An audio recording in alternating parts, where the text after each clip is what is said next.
Hello students, welcome back to BIMT YouTube channel. आज जो हमारा लेक्चर है वो MBA के लिए भी है और BBA फाइनल ईयर के लिए भी है। हम अपने प्रीवियस लेक्चर में इस एक्ट को पढ़ रहे थे, एम्प्लॉय स्टेट इंश्योरेंस एक्ट 1948। अब हम इसको आगे कंटिन्यू करेंगे। इसमें हमारा है social security benefits of ESIC means employee state insurance committee या काउंसिल जो है हमारी, उसके क्या सिक्योरिटी बेनिफिट्स होते हैं एक एम्प्लॉय को, तो वो सारे हम इस लेक्चर में आज करेंगे। The following benefits are provided under section 46। ये सेक्शन 46 के अंदर हमें डिफरेंट बेनिफिट्स प्रोवाइड हो रहे हैं एम्प्लॉय स्टेट इंश्योरेंस एक्ट के अंदर। एम्प्लॉय स्टेट इंश्योरेंस एक्ट हम कर रहे हैं इसके अंदर, जिसमें एम्प्लॉयज को जो एक सर्टेन टाइप ऑफ इंश्योरेंस दी जाती है, किसी भी उनकी जो भी डिसेबलमेंट के रिगार्डिंग, डेथ के रिगार्डिंग अगर ऑन द स्पॉट हो जाती है, उनके बेनिफिशियरीज जो होते हैं उन्हें वो मिलता है क्लेम। तो इस तरीके से, या कोई भी सिकनेस हो, मेडिकल लीव लेनी हो, किसी ने मैटरनिटी लीव लेनी हो, इन सब केसेस में ये सारे बेनिफिट्स मिलते हैं एक एम्प्लॉय को। और इसमें कंट्रीब्यूशन का भी हमने किया था कि कंट्रीब्यूशन जो एम्प्लॉय की कंट्रीब्यूशन होती है उसकी ग्रॉस सैलरी की 1.75% होती है, और जो एम्प्लॉयर है वो एम्प्लॉय की सैलरी का 4.75% कंट्रीब्यूट करता है, जो हमारा एम्प्लॉय स्टेट इंश्योरेंस फंड में जाता है। इसमें फर्स्ट हमारा मेडिकल बेनिफिट है, फिर है sickness benefit, then maternity benefit, फिर है disablement benefit, dependence benefit, funeral expenses और अदर बेनिफिट्स। ये 7 तरीके के जो बेनिफिट्स हैं हमें प्रोवाइड होते हैं इस एक्ट के अंदर एक एम्प्लॉय को। तो हम एक एक करके इसके बारे में डिटेल में थोड़ा सा पढ़ेंगे कि आगे मेडिकल बेनिफिट में हमें क्या क्या अपॉर्चुनिटीज मिलती है, क्या क्या हमें बेनिफिट्स मिलते हैं। Medical benefits, the ESI scheme provides full range of medical care to all insured person and their family through a network of ESI dispensaries, hospitals and panel clinics, diagnostic centers and super specialty। कि इसके अंदर जो हमारी scheme के अंदर full medical care मिलती है, जो भी एम्प्लॉय है उसकी फैमिली को, उसे हर तरीके की जो प्रॉपर डिस्पेंसरीज है वो सारी कवर हो जाती है। इसके अंदर हॉस्पिटल्स, पैनल्स, ये सारे इसके अंदर इंक्लूड हो जाते हैं। Super speciality treatment such as open heart surgery, neuro surgery, bone marrow transplant, kidney transplant, इस तरीके की जो स्पेशल ट्रीटमेंट्स हैं वो भी स्कीम के अंदर कवर होती है। Eligibility for MBA, medical benefits के लिए क्या क्या एलिजिबिलिटी चाहिए एम्प्लॉय को। An employee who is covered under the scheme for the first time is eligible for medical care for a period of 3 months। जो इसके अंदर फर्स्ट टाइम एलिजिबल होता है वो स्टार्टिंग में इनिशियल स्टेज में 3 months के लिए एलिजिबल होता है। If employee contributes at least for 78 days in a contribution period, the eligibility is there up to the end of corresponding benefit period. कि अगर इसमें हमारा फॉर्म नंबर 9 में भरना पड़ता है किसी भी क्लेम के रिगार्डिंग अगर हमें लेना हो इसमें, और जो एलिजिबिलिटी पीरियड है there up to the end of corresponding benefit period तक, अगर वो 78 डेज तक कंट्रीब्यूशन देता है, पर डे की कंट्रीब्यूशन होती है, कई बार मंथली होती है, तो जो वो टोटल कंट्रीब्यूशन देता है 78 डेज तक अगर वो कंटिन्यू रखता है, तो उसे 3 months के बाद मींस 3 months के बाद उसे वो बेनिफिट मिलना शुरू हो जाता है। अगर 3 months के बाद उसे कोई इंजरी हो जाती है तो वो उसके अंदर कवर हो जाता है। Next is sickness benefit. Sickness benefits represents periodical cash payments made to an IP during the period of certified sickness occurring in a benefit period when IP requires medical treatment and attendance will absentation from work on medical grounds। It means इसमें periodical cash payments हमें मिलती है, एक employ को मिलती है अगर उसमें कोई भी अगर सर्टिफाइड सिकनेस उसने प्रॉपरली मेंशन की है कि मुझे इस कारण मैं बीमार हूँ, इस कारण मैं अपना वर्किंग नहीं कर सकता हूँ, मैं फैक्ट्री में या किसी एस्टैब्लिशमेंट में नहीं आ सकता हूँ, तो वो हमारा सिकनेस बेनिफिट के अंदर कवर होता है। एलिजिबिलिटी क्या है इसके अंदर, minimum 78 days contribution in one contribution period. की एक कंट्रीब्यूशन में मिनिमम 78 डेज का कंट्रीब्यूशन होना जरूरी है। The daily rate of sickness benefit is 50% of the daily wages. अगर हमें daily rate of sickness benefit लेना है उसके लिए डेली वेजेस का 50% हमें कंट्रीब्यूट करना है। मैक्सिमम ड्यूरेशन क्या होती है, maximum period of 91 days in any 2 consecutive, जो भी हमारे हैं consecutive years है उसमें 91 डेज कंटिन्यूस से मैक्सिमम पीरियड होता है इसमें कवरेज। क्लेम इसमें मिलता है हमें फॉर्म अंडर 9 के अंदर हमें भर कर देना पड़ता है उन्हें। एक्सटेंडेड सिकनेस बेनिफिट में क्या है, extended sickness benefit is a cash benefit paid for prolong illness. कि अगर हमारी बहुत लंबी कोई इलनेस चल रही है, कोई ऐसी बीमारी है जो काफी टाइम तक हम काम पे नहीं आ सकते हैं, हमें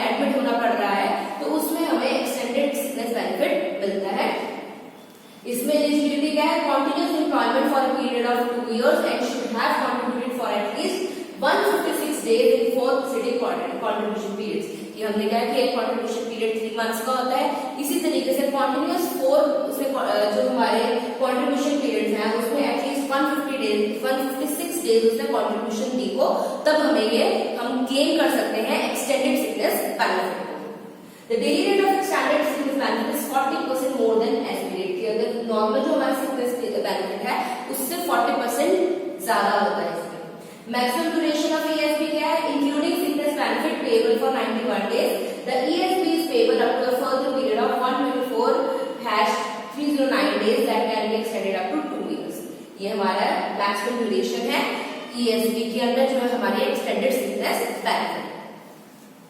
नेक्स्ट है इसके अंदर maternity benefit. Maternity benefit means अगर कोई डिलीवरी के बाद जो उसे डिलीवरी के टाइम जो उसे बेनिफिट मिलता है female employ. Maternity benefit consist of periodical cash payment in case of confinement or miscarriage or sickness arising out of pregnancy, confinement, premature birth of child or miscarriage, or to an insured woman as certified by a duly appointed medical officer or midwife. It means इसके अंदर उसे maternity benefit मिलता है अगर कोई miscarriage हो जाता है, कोई सिकनेस हो जाती है, प्रीमेच्योर बर्थ हो जाता है, तो ये सारी चीजें उसके अंदर कवर होती है. इंश्योरेंस हमें तब मिलता है जब कोई मिसहैप होता है. तो उस मिस प्रेगनेंसी के केस में जो हमारे मैटरनिटी केस में होते हैं, जो भी अगर कुछ गलत होता है तो उसमें ये इंश्योरेंस कवर होता है. एलिजिबिलिटी क्या है इसके अंदर? The contribution condition is the same as for sickness benefit. The daily benefit rate is double the sickness benefit rate and is thus roughly equivalent to the full wages. Benefit is paid for Sundays also. इसमें benefit जो हमें Sunday के लिए भी मिलता है, लेकिन जो इसका हमें कंट्रीब्यूशन रेट है वो डबल है सिकनेस बेनिफिट से, जो फुल वेजेस की इक्विवेलेंटली होता है. बेनिफिट किस तरीके से दिया जाता है? फॉर चाइल्ड डिलीवरी, जब बेबी के बर्थ के टाइम क्या होता है? चाइल्ड के बर्थ के time for a total period of 12 weeks beginning not more than 6 weeks before the expected date of childbirth. It means total period of 12 weeks के अंदर ये इससे स्टार्ट होता है 6 मंथ जो 6 weeks है before the expected date of childbirth तक के अंदर ये कवर होता है. For miscarriage for a period of 6 weeks following the date of miscarriage. तो ये हमें कब बेनिफिट मिलता है इसका? 6 weeks के अंदर मिसकैरेज के. For sickness arising out of pregnancy में confinement, premature birth और child or miscarriage for an additional period of up to 4 weeks. इसमें हमें additional 4 weeks का भी बेनिफिट मिलता है फीमेल एम्प्लॉय. क्लेम इसमें भी फॉर्म नंबर 9 और 19 में दोनों में हमें फॉर्म फिल करके देना पड़ता है क्लेम देने के लिए. जो 19 है हमारा नोटिस ऑफ वर्क का है. फिर मेडिकल बोनस क्या मिलता है? Medical bonus is lump sum payment made to an insured woman or the wife of an insured person in case she does not avail medical facility from an ESI hospital at the time of delivery. The amount of bonus is 2500. It means अगर उस time पर उस scheme के अंदर उसे वो benefit नहीं मिल पाया है तो बाद में एक लमसम 2500 की अमाउंट उसे वो मिल जाती है फीमेल एम्प्लॉय को या फिर किसी एम्प्लॉय की वाइफ को. नेक्स्ट है इसमें डिसेबलमेंट बेनिफिट. डिसेबलमेंट मीन्स अगर वर्क करते टाइम उसे किसी तरीके की डिसेबिलिटी हो जाती है, जो हमने अपने वर्कमैन कंपनसेशन में भी किया था कि डिसेबिलिटी किस तरीके की हो सकती है, परमानेंट भी हो सकती है और टेम्परेरी भी हो सकती है. तो पार्शियल भी हो सकती है, किसी भी तरीके से हो सकती है. तो जो डिसेबलमेंट है उसका बेनिफिट कैसे होगा? It is admissible for disablement caused by employment injury. At the first instance temporary disablement benefit is payable as long as the temporary disability last. जब तक टेम्परेरी डिसेबिलिटी होती है जो कुछ टाइम के बाद ठीक हो सकती है, उसके लिए जब तक वो ठीक नहीं होती तब तक वो बेनिफिट हमें मिलता रहता है. If the employment injury results in partial और total permanent disability, permanent disablement benefit is payable till the death of an insured person. इसमें अगर कोई मतलब कोई परमानेंट टाइप ऑफ डिलीवरी हो जाती है, चाहे पार्शियल चाहे फुल, उस केस में जब तक एम्प्लॉय की मतलब डेथ तक उसे प्रॉपरली बेनिफिट पूरा मिलता रहता है disablement. The daily benefit rate for permanent or temporary disability is roughly equivalent to about 100% of wage rate. कि 100% of wage rate होता है उसका daily benefit होता है. For permanent partial disablement, the rate of benefit is proportionate to the percentage of loss of earning capacity. अगर हमारा loss of earning capacity के accordingly हम इसे calculate करते हैं अगर हमारा कोई partial disablement हुई है तो. और ये बेनिफिट संडेज के लिए भी पे किया जाता है। Claim under section, claim form for ESI act के अंदर जो हमें क्लेम्स के लिए फॉर्म भरना पड़ता है। टेम्पररी डिसेबलमेंट के लिए फॉर्म नंबर 9 भी भरना है और परमानेंट डिसेबलमेंट के अंदर फॉर्म नंबर 14 भरा जाता है जब हमें ये मतलब क्लेम के लिए जब हमें सबमिट करनी पड़ती है एप्लीकेशन। नेक्स्ट है डिपेंडेंट बेनिफिट्स। डिपेंडेंट बेनिफिट्स में क्या है? Dependent benefit is paid as family pension to the dependents of a deceased insured person in the event of death due to employment injury or occupational disease and is equivalent to about 70% of wages. It means dependent benefit क्या होता है कि किसी जो deceased person है, means जिस employ की death हो गई है उसकी फैमिली मेंबर्स को जो बेनिफिट्स दिए जाते हैं, क्लेम किया जाता है, अगर वो जो डिसीज पर्सन है उसकी डेथ फैक्ट्री में काम मतलब किसी एस्टैब्लिशमेंट में काम करते हुई हो तो उसके जो उसके डिपेंडेंट्स होते हैं उन्हें वो क्लेम दिया जाता है जो 70% ऑफ वेजेस अबाउट इक्विवेलेंट होता है उसके। फिर एलिजिबल मेंबर्स कौन है? अ window can receive this benefit, a son or daughter can receive this benefit. Under other dependents like parents, including a widow mother, can also receive this benefit under certain conditions. The first installment is payable within a maximum of 3 months following the death of an insured person and therefore on a regular monthly basis. जो पहली instalment होती है 3 months के अंदर अंदर दी जाती है, उसके बाद रेगुलर उसे मंथली जो है क्लेम दिया जाता है और इसके लिए फॉर्म क्लेम करने के लिए हमें 15 और 16 फॉर्म भरना पड़ता है। नेक्स्ट है इसके अंदर फ्यूनरल एक्सपेंसेस। अगर किसी की डेथ हो जाती है तो उसे जो फ्यूनरल एक्सपेंसेस है वो कितने पे होते हैं इसके अंदर, इस एक्ट के अंदर? Funeral expenses are the nature of a lump sum payment of ₹10,000 जो पहले भी हमारे अप्रैल 2011 से पहले वो 5,000 रुपीज थी, उसके बाद रिवाइज करके इसे हमने 10,000 कर दिया है गवर्नमेंट ने।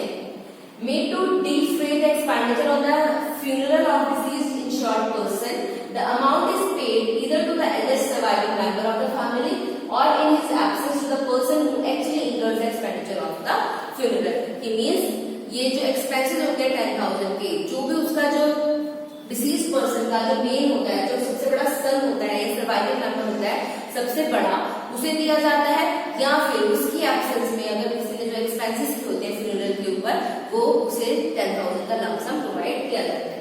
और इसके क्लेम के लिए फॉर्म नंबर 22 फिल करना पड़ता है। डिपेंडेंट्स होते हैं उसके या जो भी उसके सर्वाइविंग मेंबर होते हैं। और इसके अदर बेनिफिट्स हमने किया था 7 पॉइंट। अदर बेनिफिट्स में आएंगे rehabilitation allowances, rehabilitation in case of disabled insured person under 45 years of age with 40% of non-disablement की। अगर वो रिहेबिलिटेशन कैंप में क्या होता है कि वहां पर जाकर आपको फिर से सही तरीके से काम करने के लिए आपको मोटिवेट किया जाता है, आप ठीक होते हो वहां पर जाकर। तो फिर उसमें इस केस में क्या है, अगर 45 ईयर से कम एज का जो एम्प्लॉय है हमारा, उस केस में उसे 40% से ज्यादा अगर डिसेबलमेंट है उस केस में उसे ये बेनिफिट प्रोवाइड किए जाते हैं जो रिहेबिलिटेशन अलाउंस है हमारा। फिर है फ्री सप्लाई। फ्री सप्लाई किस केसेस में की जाती है? Free supply of physical aids and appliances such as crutches, wheelchairs, dentures, spectacles and other such physical aids. इस तरीके की फिजिकल एड्स की सप्लाई इस एक्ट के अंदर उस जो डिसीज जो पर्सन है, जो इंजर्ड पर्सन है, उसे दी जाती है। जैसे क्रचेस वगैरह हो गए, स्पेक्टेकल्स हो गए, व्हीलचेयर होगी, इस तरीके की उन्हें एड प्रोवाइड की जाती है। ओल्ड एज मेडिकल केयर के अंदर हमारे स्कीम के अंदर क्या है? Old age medical care for self and spouse at a nominal contribution of ₹120 per annum, कि आपको 120 पर एनम आपको कंट्रीब्यूट करना है और उसके बदले में आपको ओल्ड एज मेडिकल केयर की जो फैसिलिटी है, जो अदर बेनिफिट है, वो प्रोवाइड किया जाता है। राजीव गांधी श्रमिक कल्याण योजना, इस एक्ट के अंदर ये भी आ रहा है हमारा। Unemployment allowance is payable to those workers facing involuntary unemployment due to closure of factory और non-employment injury. Benefit rate which is just above 50% of daily wages for maximum 1. ये हमारे अनएम्प्लॉयमेंट जो अलाउंस है वो दी जाती है राजीव गांधी सामाजिक कल्याण योजना, श्रमिक कल्याण योजना के अंडर। नेक्स्ट हमारा ऑब्लिगेशन ऑफ द एम्प्लॉयर्स की ऑब्लिगेशंस क्या क्या बनती है employer. Complete the registration process within 15 days after the act becomes applicable. Submit form number 1 to the regional office or apply through online to get the unique registration number under this act. कि उसे अगर registration process के 15 days के अंदर अंदर उसे ये मतलब कंप्लीट करना पड़ता है रजिस्ट्रेशन प्रोसेस, फॉर्म नंबर 1 भरना पड़ता है और अगर कोई चेंजेस भी है तो उसके भी unique registration number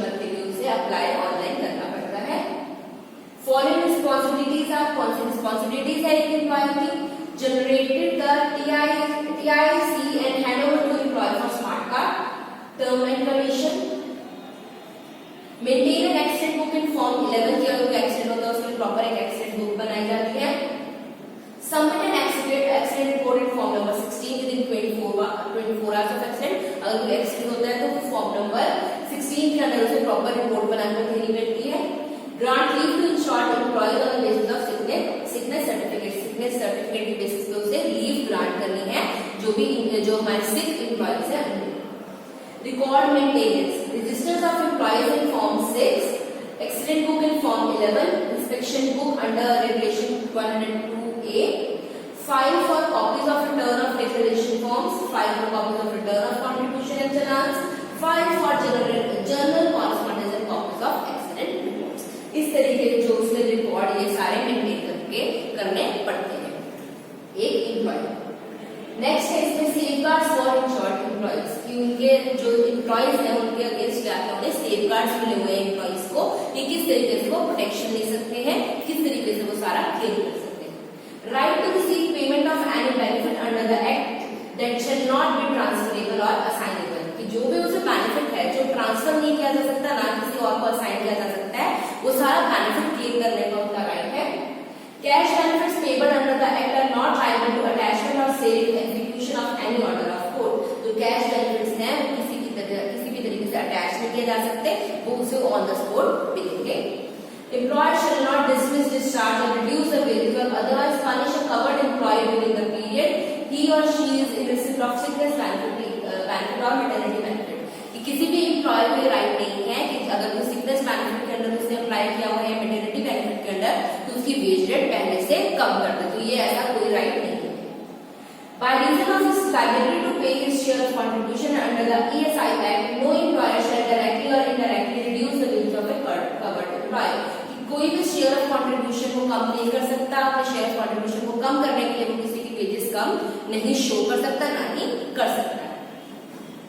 right to register their grievances complaints at any level for immediate redressal and judgement, employees का पूरा राइट है कि जो भी उनकी कंप्लेंट्स है ग्रीवेंसेस हैं, जो भी प्रॉब्लम्स उन्हें आ रही है प्रॉपर्ली उन्हें रजिस्टर करना है, उन्हें नोटिस करना है। Right to approach EI court against any action decision of the matter court, उनके पास अप्रोच करने का पूरा राइट है EI कोर्ट तक, ताकि वो जाकर अपने प्रॉपर अपने जो भी है अपने व्यू ऑफ पॉइंट अपना रख सके। नेक्स्ट है बेनिफिट्स ऑफ स्मार्ट कार्ड, जैसे इस एक्ट के अंदर स्मार्ट कार्ड प्रोवाइड होता है एम्प्लॉयज को, उसके क्या क्या बेनिफिट्स हैं। Medical treatment is available in any ESI dispensary centre and ESI hospital all over India. हमने पहले किया था कि कवरेज कितनी है, कहाँ तक कवरेज है, कितने हॉस्पिटल कितने डिस्पेंसरीज हैं, तो उसके अंदर ये है कि अगर उसे स्मार्ट कार्ड इशू हो जाता है तो किसी भी डिस्पेंसरी में जाकर किसी भी सेंटर में जाकर वो अपनी ट्रीटमेंट करवा सकता है। As per rule smart card will be accepted for life long, no need to take new card when employees changing the job, कि जॉब चेंज करने में उसे चेंज कराने की जरूरत नहीं और ये लाइफ टाइम वो यूज कर सकता है। It is comfortable to carry always by the insured person and their families, ये है कि जो इंश्योर्ड पर्सन है और उसकी फैमिलीज है ये सब उसे कैरी कर सकते हैं। Employees and their family members details can change or update without any objection, कि जो भी डिटेल्स हैं वो किसी भी तरीके से अपडेट कर सकते हैं आप या चेंज कर सकते हैं। स्टार्ट के अंदर insured person health record will be available online for any future treatment required to the person और ESI सेंटर, कि जो ऑनलाइन हेल्थ रिकॉर्ड है इंश्योर्ड पर्सन के वो भी अपडेट होने चाहिए पूरे। Anyone can find the details easily of insured person of his family members by logging with IP or ESI, मतलब इस साइट पर लॉगिन करके वो सारी कोई भी insured person details find out कर सकते हैं। टेम्पररी और permanent workers can use this facility of smart card to avail all the above benefits easily, जो टेम्पररी है या परमानेंट वर्कर्स हैं वो भी स्मार्ट कार्ड की फैसिलिटी अवेल करके सारे बेनिफिट्स ले सकते हैं। तो हमारा स्मार्ट कार्ड का टॉपिक हो गया है। नेक्स्ट हमारा इसमें है interest and damages as penalty, ये हमारा लास्ट टॉपिक है इस एक्ट का। इसमें हमारा है इंटरेस्ट कितना मिल रहा है और डैमेजेस जो हमें पेनल्टी के थ्रू रखते हैं वो कैसे है। Under section 39 subsection 5A of ESI act read with regulation 31 subsection A of ESI regulations 1950, the employer is liable to pay simple interest at the rate 15% per annum in respect of each day of default or delayed payment of contribution। कि अगर employer ने किसी भी तरीके का delay किया है contribution में तो उसे 15% पर एनम के ऊपर के जो सिंपल इंटरेस्ट है वो लगेगा जितनी भी उसने डिले की है। In addition, under the provision of Regulation 31C of ESI Regulations 1950, read with Section 85, Section B, Section 1 of ESI Act, the corporation is empowered to recover damage as a right। किस तरीके से damage recover कर सकती है ESI?